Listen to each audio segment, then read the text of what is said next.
Hello everyone, this side Mohit Hussain here. Welcome back to our YouTube channel. बच्चों अभी NEET 2025 को लेकर बहुत बड़ी जो मेजर अपडेट्स निकलकर सामने आई हैं। बहुत सारे बच्चे जो है इस चीज के अंदर कंफ्यूज हुए पड़े हैं कि 2025 में होने वाला नीट का जो एग्जाम है वो क्या वाकई में सीबीटी मोड में होगा। साथ ही साथ दूसरे बच्चों के बारे में ये कंफ्यूजन चल रही है कि जो नीट 2025 के अंदर सिलेबस रिड्यूस हुआ है वो कितना हुआ है। एक्चुअल में एनटीए की ऑफिशियल वेबसाइट के ऊपर तो इस तरह की कोई भी कंफर्मेशन नहीं आई है। तो वाकई में हमें जो सिलेबस अब करना है 2025 के लिए जो प्रेपरेशन कर रहे हैं उसके लिए हमें कितना सिलेबस करना होगा, क्या करना होगा, क्या नहीं करना होगा। इसके अलावा भी और एक दो मेजर अपडेट्स निकलकर सामने हैं जो सारी की सारी इस वीडियो के अंदर मैं आपके साथ शेयर करने वाला हूं, ताकि आप बच्चों की सारी जो कंफ्यूजन है, स्ट्रेस है, वो दूर हो सके और आप आराम से इस चीज के कंक्लूजन तक पहुंच सके। एक्चुअल में नीट 2025 के अंदर अभी तक जो इन्फॉर्मेशन निकल कर आई है उन सब चीजों में कंक्लूजन क्या निकला और सब कुछ चीजों में एक्चुअल में चल क्या रहा है। तो सबसे पहले बात करते हैं नीट 2025 के अंदर होने वाले एग्जाम के मोड को लेकर। क्या वाकई में जो एग्जाम होने वाला सीबीटी मोड में होने वाला है? तो आपने कुछ टाइम पहले न्यूज आर्टिकल में भी देखा होगा, बहुत सारे न्यूज आर्टिकल ने ये चीज को छापा भी था कि जो आने वाले टाइम में जो नीट वो सीबीटी मोड में हमारे पास जो है कंडक्ट करवाया जा सकता है। तो हमारे पास यहाँ पे यूनियन एजुकेशन जो मिनिस्टर है धर्मेंद्र प्रसाद, उन्होंने भी इस चीज के ऊपर क्लैरिफाई किया था, कंफर्मेशन दी थी इस चीज की। उन्होंने भी नोटिफिकेशन दी थी कि आने वाले टाइम के अंदर जो नीट का एग्जाम होगा वो हम उसको सीबीटी मोड में देखना चाहेंगे,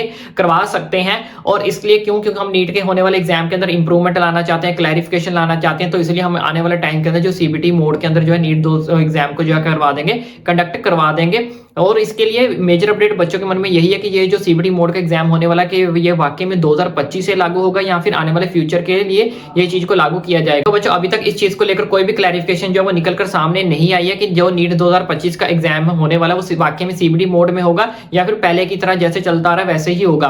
अभी तक यानी कि फिलहाल के लिए कोई क्लैरिफिकेशन निकलकर सामने नहीं आई। ऑफिशियल वेबसाइट पे भी इस चीज का कोई भी जिक्र नहीं किया गया है। तो मैं आपको यही रेकमेंड करूंगा कि जैसे पहले से एग्जाम होता आ रहा है तो इस साल भी मैक्सिमम चांसेस है कि वैसे ही एग्जाम होगा। इसके अलावा कोई चेंजेस आते हैं कि वाकई में सीबीटी मोड में एग्जाम हो सकता है, लेकिन चांसेस बहुत ज्यादा कम है। तो अगर ऐसी कोई नोटिफिकेशन आती भी है तो डेफिनेटली आपका भाई आप तक जो है पहुंचा देगा। लेकिन फिलहाल के लिए आने वाले फ्यूचर में इस चीज को कंडक्ट करवाया जा सकता है सीबीटी मोड में, लेकिन 2025 वाले बच्चों के लिए जो चांसेस है बहुत ज्यादा कम चांसेस है। और दूसरी बड़ी जो मेजर अपडेट निकलकर सामने आई है एनएमसी की तरफ से। जैसे कि बच्चों आपको पता है थोड़े दिन पहले एनएमसी ने एक नया अपडेट जो है वो जारी किया था, यानी कि एक नई नोटिफिकेशन जो वो जारी की गई थी, जिसमें ये बताया गया था जो भी बच्चे इंडियन यूनिवर्सिटी के अंदर एमबीबीएस को तो टारगेट करते ही करते हैं, लेकिन साथ ही साथ बहुत सारे बच्चे ऐसे जो अब्रॉड के अंदर एमबीबीएस यूनिवर्सिटीज को भी क्या करते हैं, टारगेट करते हैं। तो जो भी बच्चे अब्रॉड के अंदर एमबीबीएस यूनिवर्सिटीज को टारगेट कर रहे हैं वो उन यूनिवर्सिटीज के बारे में ये जरूर चेक कर ले कि वो सारी की सारी यूनिवर्सिटी जिस चीज को भी आप टारगेट कर रहे हो, जिस भी कॉलेज या जिस भी यूनिवर्सिटी को आप टारगेट कर रहे हो, वो सारे कॉलेज या सारे यूनिवर्सिटी जो भी है वो एनएमसी की अप्रूवल लिस्ट में है भी या फिर नहीं। अगर वो अप्रूवल लिस्ट में है तभी आप उन सारी यूनिवर्सिटीज को और सारे कॉलेज को क्या करें,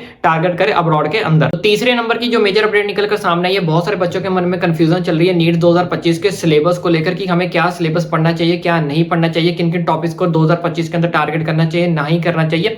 तो देखो बच्चों, एनटीए की तरफ से ना ही एनएमसी की तरफ से अपनी ऑफिशियल वेबसाइट के ऊपर अभी कोई भी इंफॉर्मेशन बुलेटिन जो है वो अपडेट नहीं किया गया है, जिसमें से हमें ये पता चल सके कि नीट 2025 के अंदर हमें किन किन टॉपिक्स या किस किस सिलेबस को जो टारगेट करना चाहिए, जो हमारे लिए मस्ट क्या है, कंपलसरी है। लेकिन मैं आपको एक चीज गाइड कर देता हूँ, एक कि आपकी कंफ्यूजन भी दूर कर देता हूँ। इसके लिए अभी तक आप अगर जब तक हम एनएमसी या फिर एनटीए कोई अपनी ऑफिशियल वेबसाइट को इन्फॉर्मेशन बुलेटिन को अपडेट नहीं करता है तब तक आप जो भी अपने सिलेबस के अंदर न्यू एनसीईआरटी है उनके अंदर दिए गए जितने भी टॉपिक्स हैं, जितना भी उसके अंदर सिलेबस दिया गया है, आप फिलहाल के लिए उन्हीं सब चीजों को अच्छे से प्रिपेयर कर लो, वही सारी की सारी चीजों को टारगेट कर लो। जो भी चीज न्यू एनसीईआरटी के अंदर जो है वो दी गई है उसको आप अच्छे से प्रिपेयर कर लो। इसके अलावा कोई चेंजेस होंगे, कोई मेजर अपडेट निकलकर सामने आएगी, वो तो हमें इन्फॉर्मेशन बुलेटिन के अंदर ही पता चलेगा।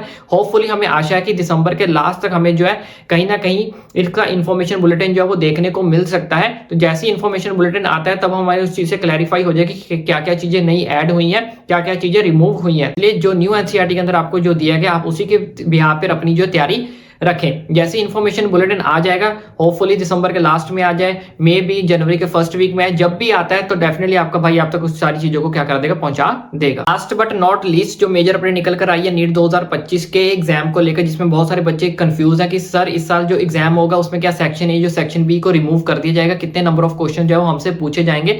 देखो बच्चों, इस चीज के ऊपर अभी कोई भी क्लैरिफिकेशन निकल कर सामने नहीं आई है, लेकिन मैं आपको बता देता हूं कि अगर हमारे पास पेपर में अगर 180 क्वेश्चन पूछे जाते हैं तो उसके लिए आपको 3 घंटे का टाइम जो वो दिया जाएगा। और जो अगर 200 क्वेश्चन यानी कि अगर 200 क्वेश्चंस जो पूछे जाएंगे तो उसके लिए हमें 3 घंटे 20 मिनट का जो टाइम दिया जाएगा। तो जो भी बच्चे मॉक टेस्ट के थ्रू अपनी प्रेपरेशन कर रहे हैं, मॉक टेस्ट दे रहे हैं, तो इस चीज का आपको खास करके ध्यान रखना है कि अगर आप 180 क्वेश्चंस का पेपर दे रहे हो तो उसके लिए आपको 3 घंटे का टाइम लिमिट अपना सेट करना है कि मुझे 3 घंटे के अंदर अपने 180 क्वेश्चन को यानी कि 180 क्वेश्चन को क्या करना है, कंप्लीट करना है। वहीं दूसरी साइड बात करें जो बच्चे 200 क्वेश्चंस वाला मॉक टेस्ट या मॉक पेपर दे रहे हैं उनके लिए जो टाइम लिमिट है वो है 3 घंटे 20 मिनट, यानी कि 3 आवर 20 मिनट्स को आपने अपना टाइम सेट करना है कि मुझे 3 घंटे 20 मिनट के अंदर अपने 200 क्वेश्चंस को क्या करना है, टारगेट करना है। तो दोनों के लिए अलग अलग सेट है। अगर आप 180 क्वेश्चंस को टारगेट कर रहे हो तो 3 आवर का टाइम लेके चलो। अगर आप 200 क्वेश्चन का मॉक पेपर या मॉक टेस्ट दे रहे हो तो आपको 3 आवर 20 मिनट्स का टाइम सेट लेकर जो है वो चलना है कि मुझे 3 घंटे 20 मिनट में अपने मेरे 200 क्वेश्चन जो है वो कंप्लीट हो जाए। तो इसके अलावा और कोई मेजर अपडेट निकल कर सामने आती है तो डेफिनेटली आपका भाई आप तक पहुंचा देगा। काउंसलिंग के रिलेटेड कोई भी आपकी मेजर अपडेट निकल कर आती है, काउंसलिंग आपको कैसे करनी है, किन किन कॉलेजेस को टारगेट करना है, कौन से कॉलेजेस की क्या रैंक जाएगी, कौन से कॉलेजेस आपके लिए बेस्ट रहेंगे, तो ईच एंड एवरीथिंग की अपडेट आपको आपके भाई के चैनल पर मिलती रहेगी जब तक आपकी अच्छे से एडमिशन नहीं हो जाती। इसलिए फटाफट चैनल को सब्सक्राइब करो ताकि आने वाली सारी अपडेट्स आपका भाई आप तक जो इजीली पहुंचा सके।